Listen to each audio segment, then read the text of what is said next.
We are discussing the proceeds that came out of the Madlanga Commission today. We have criminologist Professor Nirmala Gopal as well as governance expert Professor Kedibone Phago. So, Prof.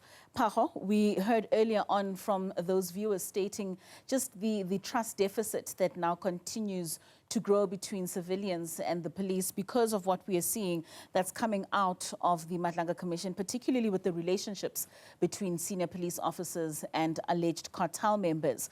Maybe let's just go back and discuss what Major Senona had spoken about with regards to his intention to cut ties with Vusimuzi Cat Matlala. And there's a timeline that starts from the 5th of March when he says he saw that first article where he sort of got an inclination that Cat Matlala had a few cases against him. And from that point, he was, as he says, steadily cutting ties with Cat Matlala. What did you make of that statement by the Major General?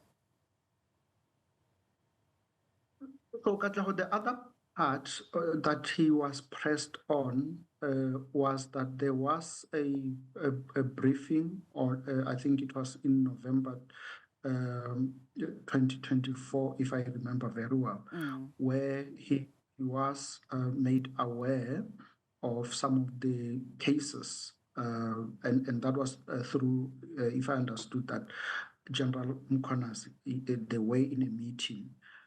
So it again, affirms the viewers, the callers' points that there is a very interesting point here that the very same people that have been given a lot of responsibilities to protect our institutions, to protect South Africans, to make sure that our democracy works and functions, find themselves in very compromising positions that obviously compromises our own safety and security as South Africans. So if we really look at it from that point of view, I think it actually makes a lot of sense why we are such a crime-ridden country, because the very same institutions that are supposed to fight crime are actually found, heavy-handed, involved in criminal activities. And I think it is, again, a question of leadership.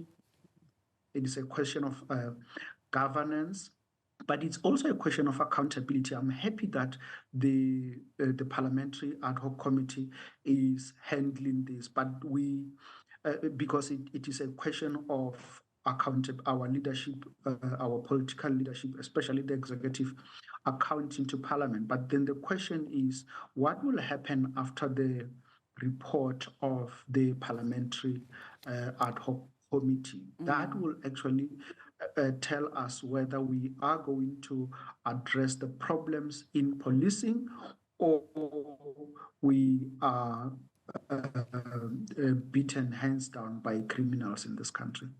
Professor Gopal, you, from a criminological perspective, if you look at that timeline from when he says he realized that article came out to the meetings at hotels, to him organizing that meeting with the KZN Commissioner Mkhwanazi, initiating some of those conversations right up until the day before he was arrested, what did you make of that sequence in relation to him saying he was really trying to cut ties?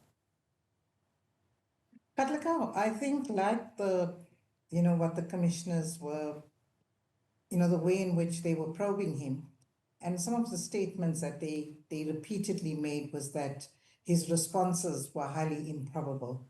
And for me, I would subscribe to that. The fact that he said he was trying to, wean himself off or distance himself, I think it's highly improbable as well, because he's too strongly and closely entrenched in that relationship. Of course, it's because he was benefiting financially.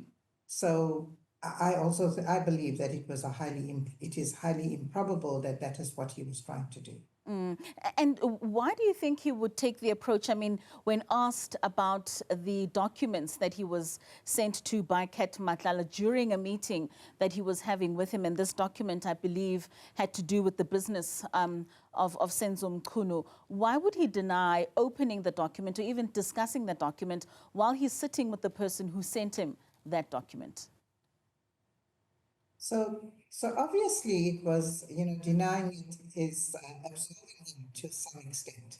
So he says, I had no knowledge of it, even though he was further probed and asked during your meeting, were you not curious? Did Matlala not mention to you that you should, open these documents, etc.?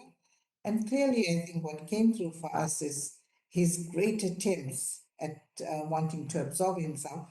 Because remember, as the Hawks head, he understands legal proceedings. He might not be a lawyer, but I think he has enough experience to understand legal proceedings and what would be incriminating.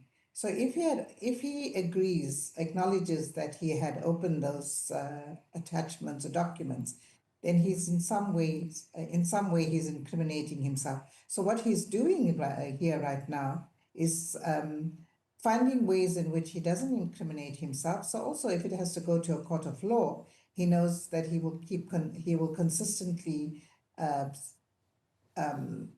subscribe to the same narrative that I had no knowledge of this. So, of course, if somebody says they have no knowledge of this, you cannot insist that they have.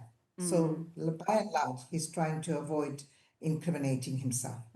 And Prof. Phago, when we look at the issue, and I think what was most concerning out of today's proceedings is that sharing of not just the affidavit, but all that crucial confidential information about some of those KZN officials, from Major General Senona to Vusimuzi Matlala, and him just saying that he was trying to warn Matlala about someone who lived within the same estate that he lives in, so he just found it probable to send him all of that information. But I think what was also quite concerning was when he was questioned about, if you find something that has been leaked, do you have the responsibility, especially as a senior police officer, not to continue with that leakage? And he simply said, well, it's not my responsibility. Does that speak to the morale that we are seeing and the decay within the police service and some of these agencies?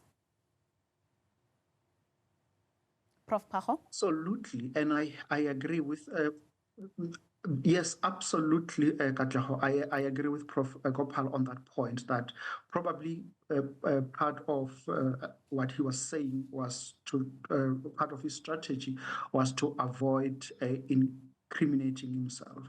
And the point you are raising about, sharing some information with Cat Matlala and then coming back and say that was already in the public domain. So how we would interpret that in a way is to also say that he is going, from now on, it's very clear that he's an embattled man. He is this appearance at the Madlanga Commission has really exposed quite a lot about him. I would not be surprised if he's either suspended or he's going to resign, because in other words, part of the message he was saying is that I don't want to incriminate myself because there are a lot of issues here. Once I start to say something, it's going to lead to the other one and to the next. So I'm not going to remember or point to any issue that would advance the interest of this commission. And I think whether he's going this strategy that he is using, or whether he's going to try and find a better way of communicating the messages, he has already sent a very strong positioning to the commission that this is a very important person for the allegations that the Madlanga Commission is testing. So he has to a very, very large extent proven the General Mukwenazi's allegations very, very correct. And I don't think that is what he wanted to do, but that is what he has given to South Africans. Oh, all right. We have a call on the line. Patrick from Boksburg. A very good evening to you. What are your thoughts about our topic this evening? Good evening, Katlego and the panelists. I want to add another dimension, and I hope the Commission will also look into that. There's allegations that there's a list of criminal cases that never see the day of light, especially in Pretoria. And guess who was the head of the investigation unit in Pretoria and Silverton? It was the very general. Now, what is going to be very important is also to look at all those criminal cases that didn't see the day of light because of it was withdrawn. And his role in that should also be scrutinized. Thank you. All right, Patrick out in Boksburg throwing in another dimension. Prof. Gopal, maybe we can put you in the conversation here, especially with what Patrick is now alluding to, these allegations of a list of criminal cases that never saw the day of light. Do commissions such as this then open another can of worms, especially when it comes to the past of those that come in either as witnesses or those being accused? So I think that, if it's necessary, they might need to, they might have to. But I think importantly is for them to have prima facie evidence that this has actually happened, but nothing stops them from actually exploring those avenues as well. All right. Prof. Gopal, Prof. Phago, thank you so much for your time and for your analysis this evening. It certainly is always appreciated. Thank you for joining us in this discussion. And that was the two professors. They're just giving us their take with regards to the Madlanga Commission, where we saw Major General Lesetja Senona, who is the head of the Hawks in the KZN province, being grilled there by the commissioners and the evidence leaders. Let's take a quick break.